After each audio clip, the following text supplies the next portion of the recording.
Hello everyone, this is Esther Kane with SeniorSafetyAdvice.com. I hope everyone is having a safe and very happy 2024 so far, and that if you're in a cold winter weather area, that it's not too bad. So stay safe and stay inside. If you don't have to go out, don't. So what I wanted to talk to you today about were some tips on how you can be safe if you are living alone. There are more seniors that I know, including myself, who live alone versus ones that are living with a spouse or a roommate or someone else. So there are certain things that I found for myself to make living in my house safer and easier. So that's what I'm going to talk to you about today. I have 15 things on my list.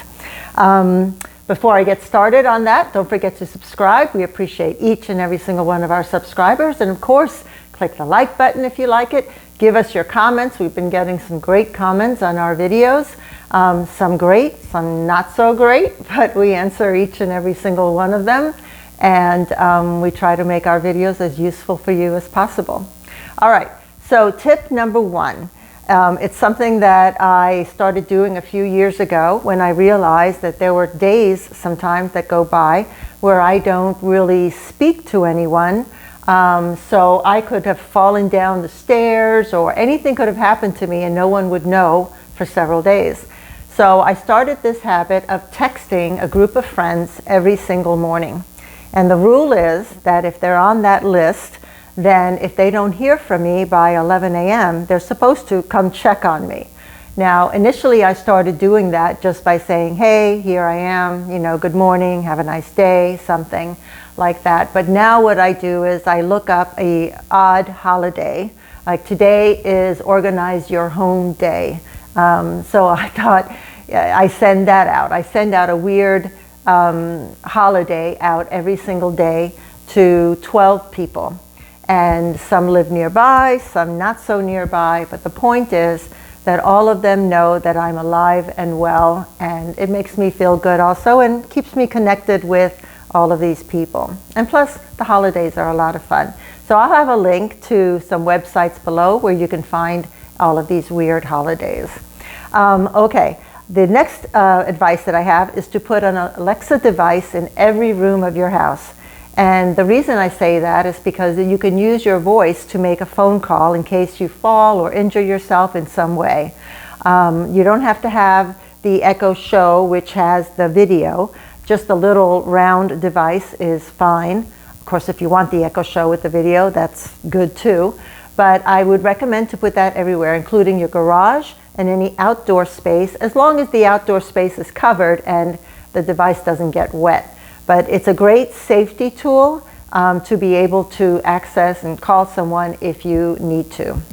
The third thing that I do all the time is I keep my home security system on. Even when I'm home, I have the alarm on. So if I'm in the office or upstairs or in any other room, I can hear the door open, I can hear a window open, and also the alarm would go off within a few seconds. So I urge everyone who lives alone to always leave that alarm on. It makes sense. You do have to remember, of course, to turn it off when you want to go out, but it's very important to keep it on if you're living alone.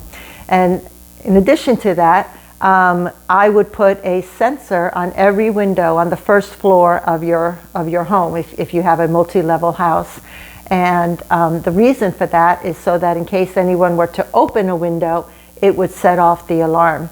Now I use a company called SimpliSafe, simply because it's I can order the items as I need them. So if I have 10 windows, I can order 10 window sensors, and it's very, very easy to install. And it was fairly inexpensive. But call your home security company and see what they would do in order to put window sensors on your windows if you don't yet have one. Another tip that I have is to avoid answering the phone if all you see is a phone number. Now, of course, this works on smartphones, not if you have a landline. But if all you see is a phone number, then that number or that person that's calling you is not on your contact list. And the majority of the time, it's usually someone who is trying to sell you something or scam you in some way. So obviously, whenever you get a phone call from your doctor's office or anyone like that, you want to make sure to put that phone number in your contact list, so the next time that they call you from that number, you can see that it's from that doctor's office. But otherwise, avoid it. If it's a real number and someone does want to reach you, they will leave a message and you can then call them back.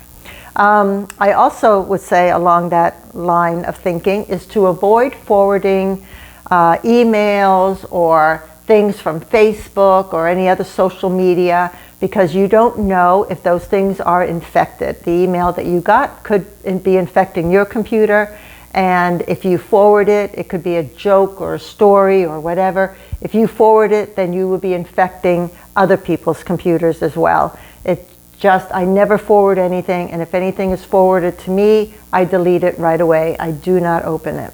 So just a little home security, because there's a lot of scam out there. You also want to keep the house clear of anything that you could trip over, and that includes rugs, excessive furniture or large furniture in small spaces, extension cords, anything at all that you have to scoot around or move around in order to get to anything. I have a friend who has a huge coffee table in her living room, and the amount of space between the coffee table and the sofa is very small. You have to scoot yourself in there, and it's got square corners. It's just not a safe thing. One of these days, I know I'm going to find her with a big bruise or cut on her leg from bumping into that thing. It's going to happen. I've seen it 100 times with a lot of my patients when I was an occupational therapist. All right, if you use a walker or a cane, use it. Don't just leave it off to the side. A friend of mine's mother just recently fell. The walker was standing right next to her, but she opted to use the kitchen counter to balance herself with. She slipped, she fell, she broke her leg. Now, is that worth it? No. Would it have been better if she had the walker in front of her that she could use and grab onto? Yes. But she didn't, because she thought she could use the counter. If you use a walker or if you use a cane, make sure you use it at all times. It avoids months and months of rehab, pain, surgery, and the truth is she will probably never be able to go back home. So, all right. Next, tip number 9. Give your close neighbors a key to your house, entry into the garage, however that they can get in. Of course, you have to trust these people, but that they get in, and also give them a list of phone numbers for them to call in case of an emergency. If something were to happen and you had to call 911, they would definitely see that, the ambulance out there. Then they can at least call your brother, your sister, family, friends, whatever, to let them know what's happening. You want to also, indoors and outdoors, you want to install motion sensor lights. And I like motion sensor lights by doorways, by stairways, motion sensor lights in the bathroom, if you have plugs in there, motion sensor lights outside, especially anywhere that there's stairs. I use both combination of electric lights and solar lights. Anywhere that you use the space a lot, in the kitchen, anywhere, you want to have motion sensor lights, because you don't realize as you grow older that you need more and more light. It's just natural, the ability of your eyes to see with the normal light that you did when you were 25, now you need much, much more. So you want to make sure to have as much light as possible, and motion sensor lights are a great way for that to just automatically come on when you need them, when you're nearby in the space.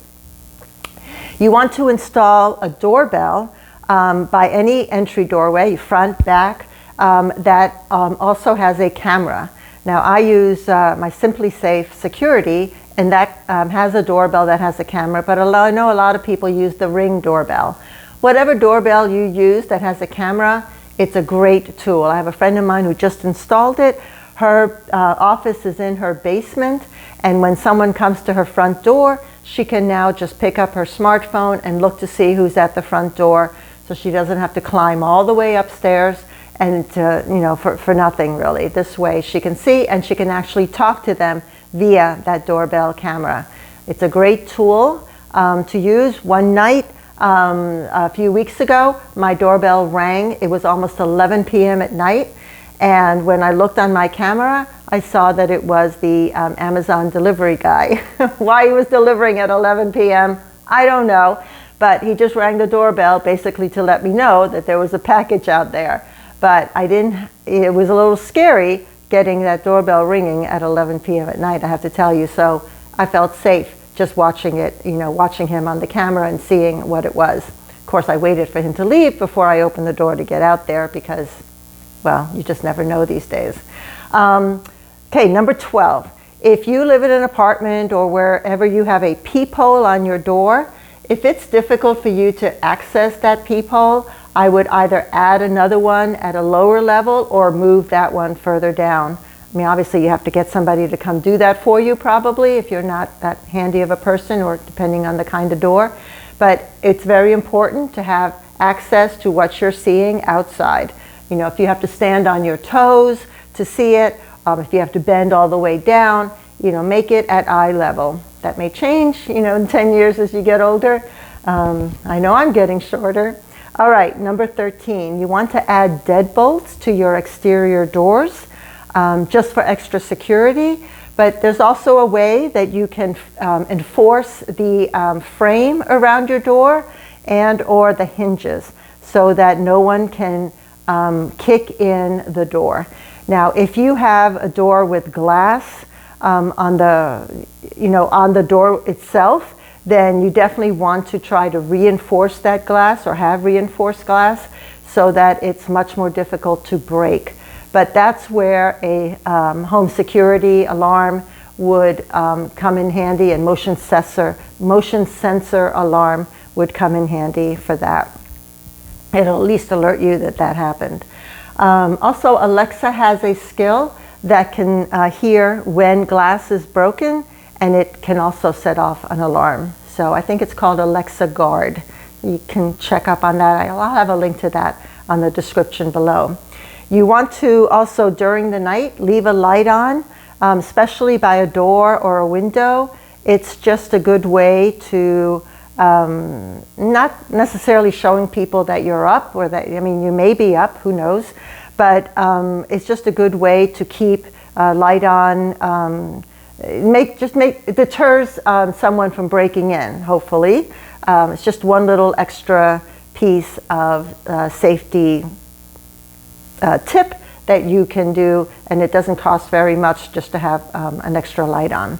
And the very last thing is to use timers on things like a gas fireplace, electric blankets, rice cookers, air fryers, anything that you plug in that would be turned on that could potentially cause a fire.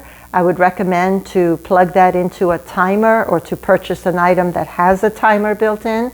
So in case you fall asleep on the sofa and leave the item on, it will turn itself off within a certain amount of time. That's something that when you live alone, you don't have another person there in the home to check up on those kinds of things. Well, I hope these 15 tips help you. I hope they help to make you feel safer and to keep you safer in this year of 2024. Let's hope it's a good year. All right, everyone. I will see you next time. Again, don't forget to subscribe. Click on the like button. Give us your comments on this video. What tips do you have if you're living alone on how to keep safer? And maybe we'll do another video on that. All right. Take care. Have a great day. Bye.